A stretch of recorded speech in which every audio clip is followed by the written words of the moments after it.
Three, two, good evening. This is your progressive news as of January 12th, 2021. Your top story was that the U.S. representative was invoking the 25th Amendment to Vice President Mike Pence for the removal of Donald Trump. However, Pence have disagreed with that verdict and decided to not invoke the 25th Amendment, citing, "I do not believe such a course of action is in the best interest of the nation or consistent with the Constitution."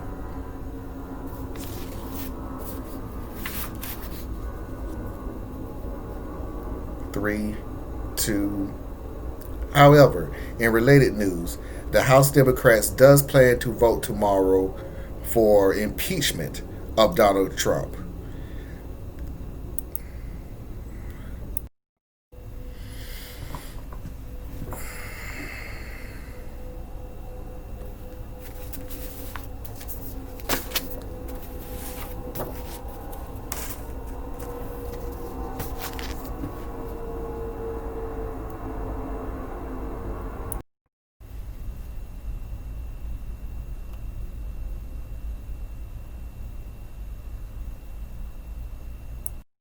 Okay. Now read all of this before you push that damn button again.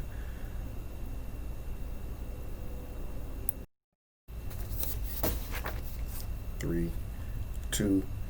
However, in related news, House Democrats does plan to vote tomorrow to impeach Trump. House Majority Leader Sandy Hoyer announced, introducing their impeachment resolution charging Trump with incitement or resurrection.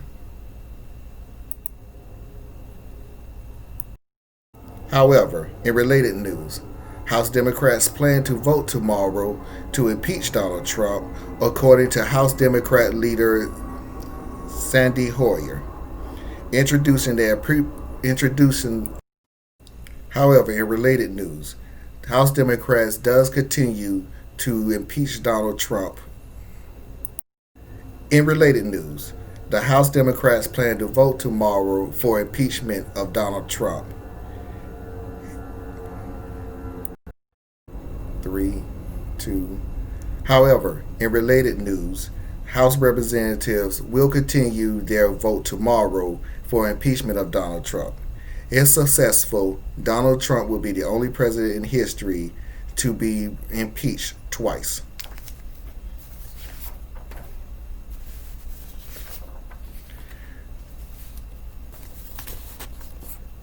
Three, two.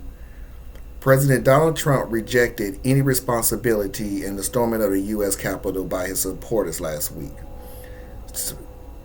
calling remarks he delivered during a rally outside the White House totally appropriate and warned lawmakers to not impeach him for a second time. Trump on Tuesday said it's absolutely ridiculous that the House is moving rapidly to impeach him for inciting an insurrection, saying the efforts is causing tremendous anger. Trump is defending his remarks made at the rally before the riot, which left 5 people dead, including a U.S. Capitol police officer.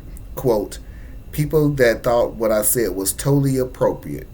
And if you look at what other people have said, politicians at the highest level, about the riots during the summer, the horrible riots in Portland and Seattle, and the various other places, that was real problems. It is really a terrible thing we're doing. We want no violence, never violence," end quote. Trump then left for his trip to Texas to tour the walls at Mexico.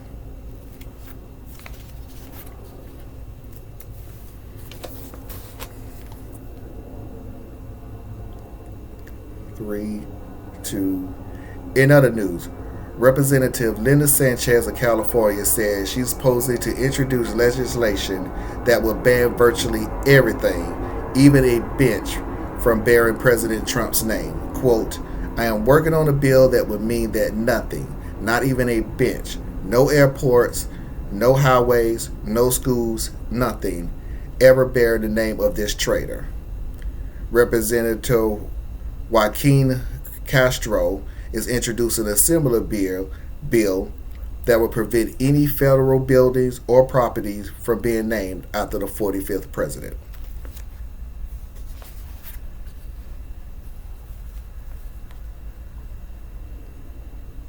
Three, two.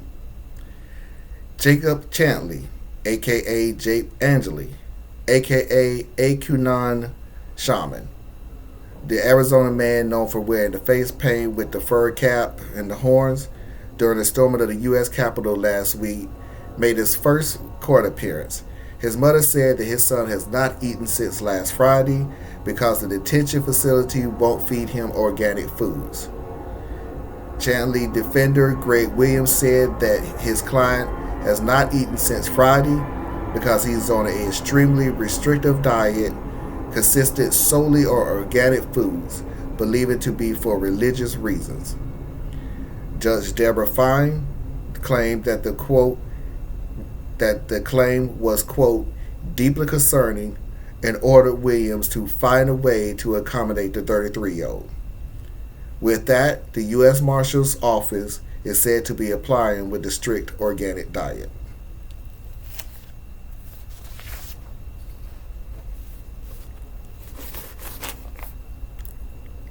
Three, two.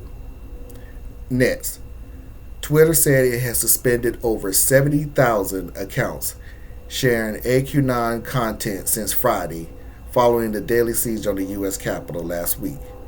It's also limited accounts that engaged with them and has deployed technology to surface potentially harmful tweets to urge human review.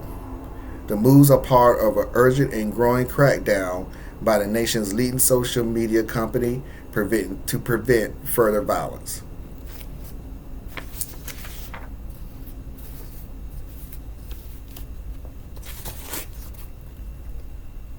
Three, two.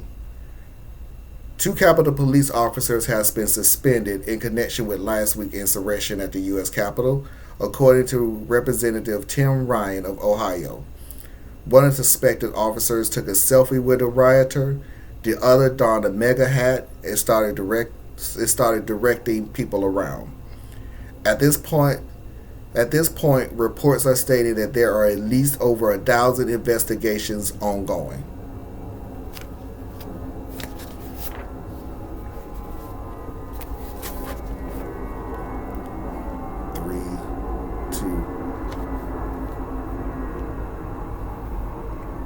Plane go by, let the plane go by.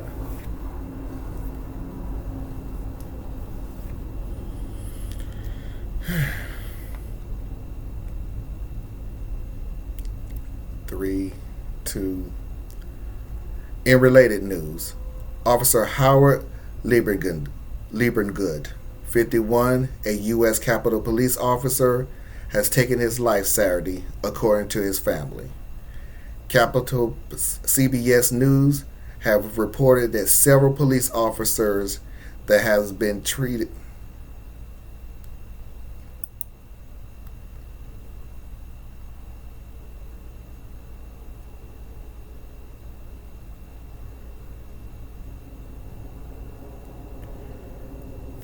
three, two, and on a sad related news, Officer Howard Liebergood, 51, a U.S. Capitol Police officer on duty during the coup last week, died by suicide on Saturday.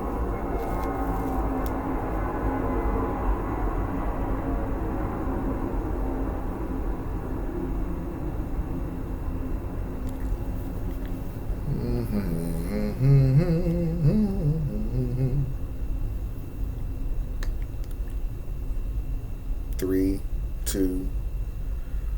On a related note, Officer Howard Liebergood, 51, a U.S. Capitol Police officer who was on duty during the coup last week, died by suicide Saturday, according to his family. According to a CBS News report, several Capitol Police officers have threatened to self-harm themselves in the days following the riots.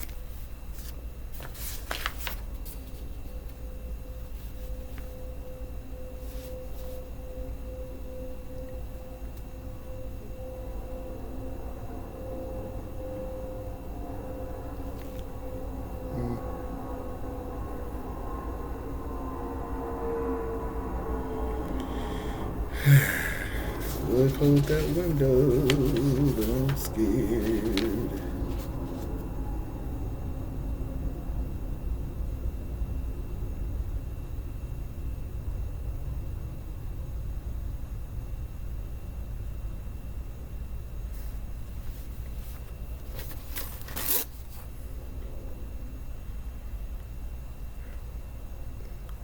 3, 2, next.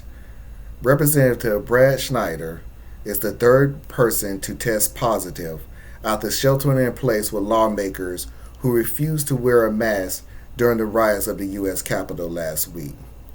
Schneider quoted, "Several Republican lawmakers in the room admittedly refused to wear a mask, as demonstrated in a video from the Punch Bowl News, even when politely asked by their colleagues." Schneider said, "Today I am in strict isolation, worried that I would have risked my wife's health, and anger at the selfishness and arrogance of the anti-maskers who put their own competence and disregard for decent ahead of health and safety of their colleagues and our staff." 3, 2, Representative Pramila Khalip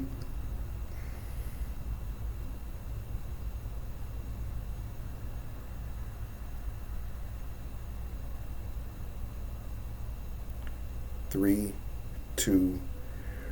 Representative Jalapal, a Washington State Democrat, stated who was tested positive earlier this week, quote, "Too many Republicans have refused to take this pandemic and virus seriously, and in doing so, they have endangered everyone around them. Only hours after the president incited a deadly assault on our capital, our country, and our democracy, many Republicans still refuse to take the bare minimums and wear a damn mask in a crowded room during a pandemic, creating a super spreader event on top of a domestic attack." She is also quoted saying, "Additionally, any member who refused to wear a mask should be immediately removed from the floor by the sergeant at arms. This is not a joke. Our lives, our livelihoods are at risk, and anyone who refuses to wear a mask should fully be held accountable for endangering their lives because of their selfish idiocy."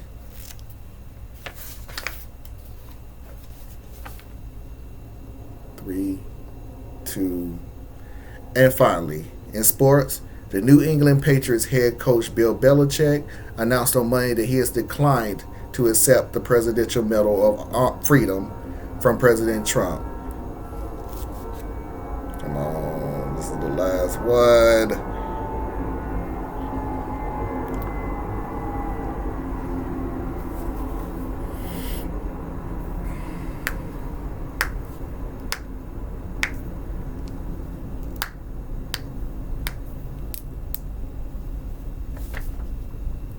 Three, two, and finally, New England Patriots head coach Bill Belichick announced on Monday that he has declined to accept the Presidential Medal of Freedom from President Trump.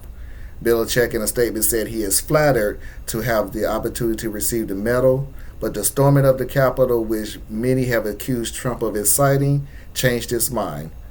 The House declined to comment in response to this. If you enjoy these news articles,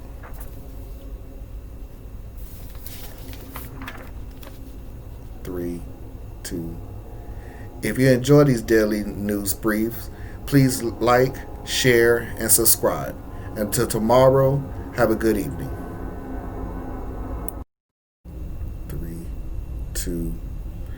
If you enjoyed these daily briefs, please share, subscribe, and like.